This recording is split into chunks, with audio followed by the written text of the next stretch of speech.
ইসলামী ছাত্র শিবির শুধুমাত্র একটি ছাত্র সংগঠন, একটি ছাত্র রাজনীতির নাম নয়, বরং ইসলামী ছাত্র শিবির একটি স্বতন্ত্র শিক্ষা প্রতিষ্ঠান। একটি শিক্ষা প্রতিষ্ঠানে ক্লাস থাকে, এখানেও ক্লাস রয়েছে। এখানে প্রথমে সমর্থক হইতে হয়, কর্মী হইতে হয়, সাথী হইতে হয়, সদস্য হইতে হয়।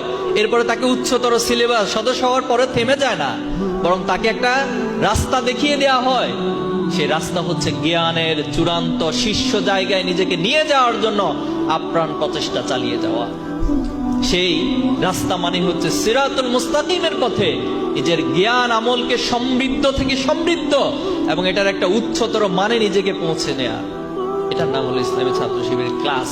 প্রয়োজন একজন শিক্ষার্থীর তৈরি হওয়ার জন্য সবকিছুই ছাত্র শিবিরে রয়েছে। আপনি কো-কারিকুলার অ্যাক্টিভিটিস হিসেবে নিজেকে তৈরি করতে চান, আপনার জন্য ডিবেটের ব্যবস্থা রয়েছে। আপনি সাহিত্য চর্চা করতে চান, আপনার জন্য সাহিত্য আড্ডার ব্যবস্থা রয়েছে। কি করতে চান আপনি? এত চমৎকার একটা শিক্ষা প্রতিষ্ঠান, এত বড় একটা নিয়ামত বাংলাদেশের এই জমিনে আল্লাহ তাআলা কিছু ভাইয়ের মাথা থেকে, কিছু ভাইয়ের চিন্তা থেকে আজকে আমরা নিয়ামত ভোগ করছি। কিন্তু দুর্ভাগ্য হলো সত্য, গত 15টি বছর বা তার আগেও অসংখ্য ভাবে, বিভিন্ন ট্যাগিং এর মাধ্যমে, বিভিন্ন অপবাদের মাধ্যমে ছাত্র শিবিরকে মোকাবেলা করা হয়েছে।